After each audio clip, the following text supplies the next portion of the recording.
Well, we know your title, but what is your role? What do you do on a daily basis for the Padres organization? Yeah, just kind of oversee from an advisory role, whether it's out in the minor leagues, whether it's some of the amateur draft stuff that's coming up, and certainly around the big league club as much as I can be. I'm still trying to balance some of my home duties. I got 2 boys that are still playing ball, so I like to try and get to see their games, but as much as I can help around the organization, I do.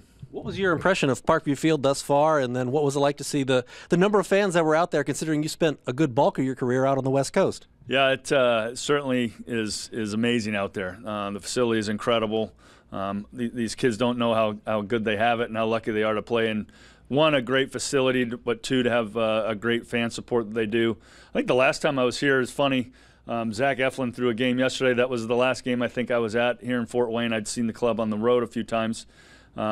Saw Joe Ross throw a bullpen with Bert, and Van Meter was in the stands watching the game. So it's been a few years. The park looks like it's brand new. They do a great job here. Certainly one of the gems in the game.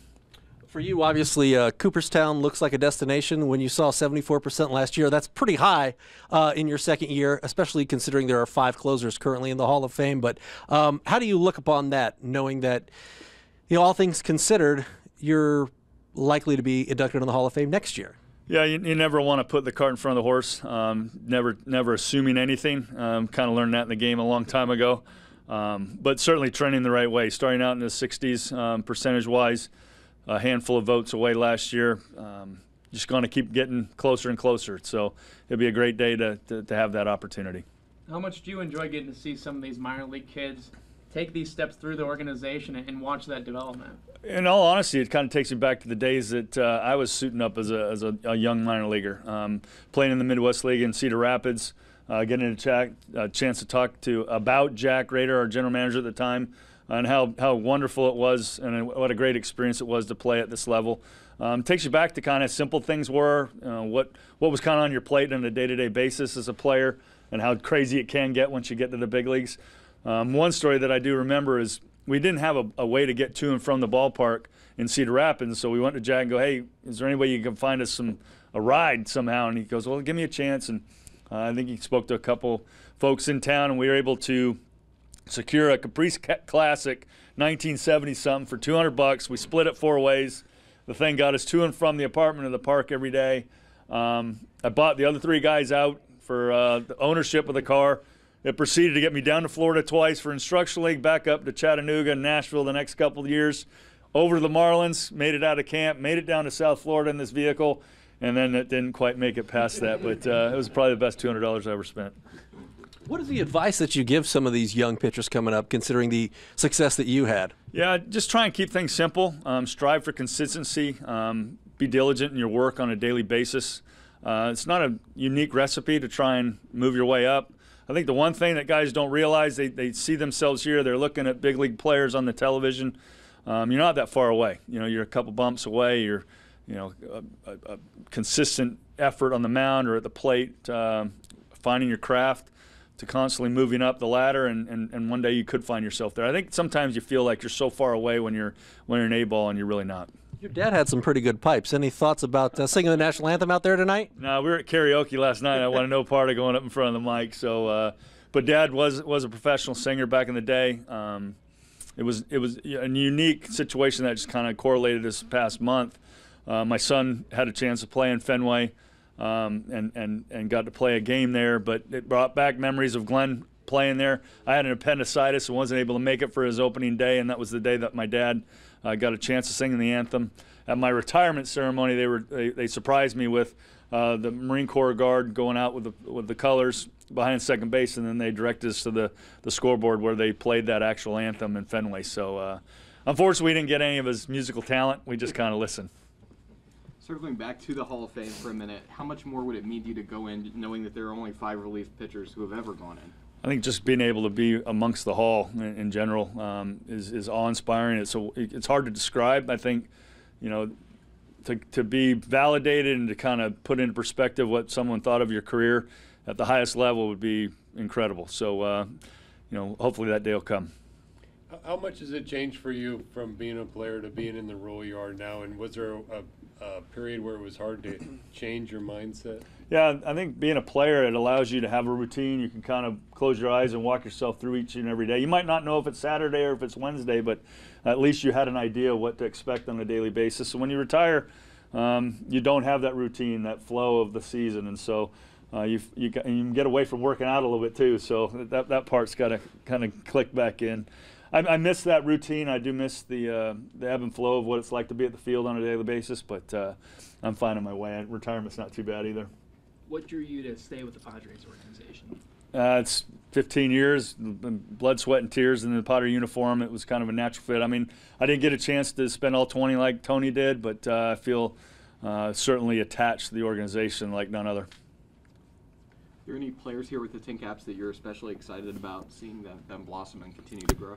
Yeah, there's a big group. You know, Jerry threw a great game the other day. Tatis at short has got tremendous skills. We'd like to see him, you know, be a little more attentive to his craft, we'll say, on a daily basis. But there's some good arms down there in the pen. Bert's working hard with them to be consistent, to understand the strike zone. So, you know, there's great talent. You never know where it's going to come from. Because you were a shortstop and you got transitioned into a pitching role, do you look at maybe some of these prospects a little bit differently, or maybe they could be used in different roles? Yeah, you always kind of wonder if that skill could fall back on. You know, certainly we started the season with Betancourt in the big leagues. They had never really thrown before, and you know, obviously threw a high 90s fastball that you wanted to maybe tap into. Jose Ruiz, who was here for a few years, is a guy that's trying to convert and has done a pretty nice job in Elsinore. So you certainly look for strength in the arm. Now, it doesn't always translate into being able to learn how to pitch, but it's a skill set that, fortunately for me, they didn't get rid of me before they checked it out. Nowadays, all the closers throw hard. I mean, fastball first, 90 to 100 miles an hour. You're a guy that made a lot of his living off a changeup. So given that unique perspective, I mean, do you look back on your career and say, man, it was really, really special to do it differently than other people did it and do it now? I'd have loved to have thrown 90 plus because I think it would have been a little easier to get by with some things. But it almost seems ridiculous. Every kid coming out of the pen is throwing high 90s, mid 90s, and so for me it was more about location. It was command of the fastball to allow me to get to the changeup. It was definitely unique to be a closer and be so heavily reliant upon an off-speed pitch, but I think by not throwing as firm and have that velocity, maybe my arm wasn't as taxed as some other guys were able to. So I learned early coming up in the Red system and being able to watch the three nasty boys and Rob Dibble in particular, and then getting to go to Florida and work under Brian Harvey, that two completely different personalities, both threw firm, but with that split finger, the equalizer that Harv had, it certainly made a difference. So it was good to be able to see two different things. Do you guys ever ask your opinion on bullpen music or walk-up music? No, it's going to be tough to trump AC/DC. They might not even know who AC/DC is, to be honest with you. So they're more into the chain smokers and stuff like that, the younger generation. So I certainly think it's important to them, the whole walk-up song. It's to be able to get their vibe, and it was certainly something I didn't seek out to have done, but it was brought down to me. I said, give it a shot, and it became larger in life in San Diego to come out to Hell's Bells. So, you know, maybe sometimes a song can help you get better.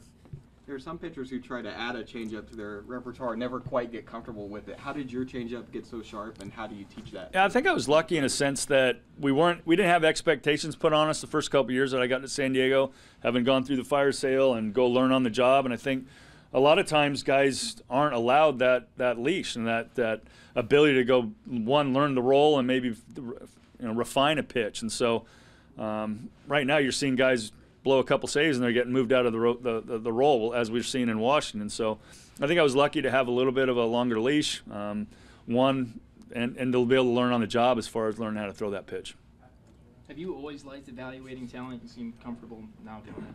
I'm not very good at it as a whole. I think I have much more respect for guys that are out either looking at the amateur level and guys that are in the pro side. It's a unique talent, and it's one that you develop over time. I can certainly pick out a guy that has pretty good talent and has a feel for the game, but to go to a certain level and project is something specific that's out of my league a little bit.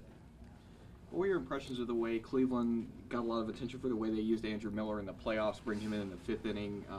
Do you see the dynamics of relief pitching changing where maybe that becomes more of a trend in the future? Not really. I think it was great. I think it's something that can be utilized in the playoffs. I think for the bulk of the season to try and get away with that, I think you'd blow someone out. It's not a recipe for success long term.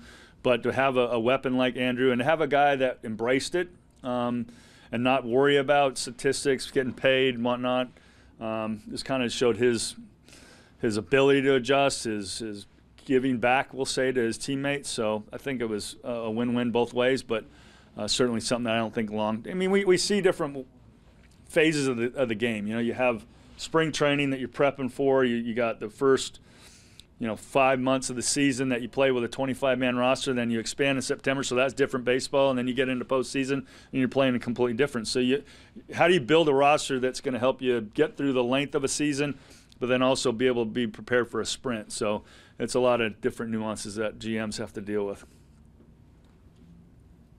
Revamping of the Padres over the last couple of years, going from more veterans to where now it's primarily a much younger team with a lot of talent in the farm system. How's that changed your role? Not too much. I certainly love the fact that we've gone all in this way. Sorry.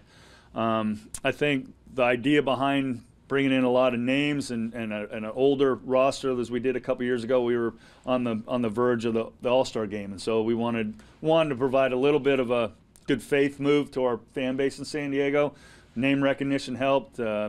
And also, AJ knew that he had the opportunity to use these pieces to go out and get some younger talent. Now that we've shifted gears and gone, strip it down. Let's give these young guys an opportunity, the Renfros and Margaux in the world, at the big league level and getting those great at bats. But you look on the diamond today, and you're seeing the Beloit team almost an average of 22 and a half, and we're sitting a 19-year-old across the board. It's way more exciting to think about these guys being able to bump a couple levels up and still be at the 21 years of age. So I love it. I think you can't beat that commodity of talent and prospects, and it's evident out there for us now. What do you enjoy about A.J. Prowler, his strengths in particular that he brings to the Padres? He's not afraid to ask questions. You can't sit in a corner in a room and just sit back and expect not to be asked your opinion. And it's fantastic that he does ask the room. He constantly evaluating your opinion on certain things, whether it's comparing an apple to an apple or an apple to an orange. And that's kind of weird to say, but player to player. But I still think he has a great grasp on the sabermetrics portion of what the game's evolved to. So he's a great hybrid, we'll say. Thank you very much. Thanks, guys.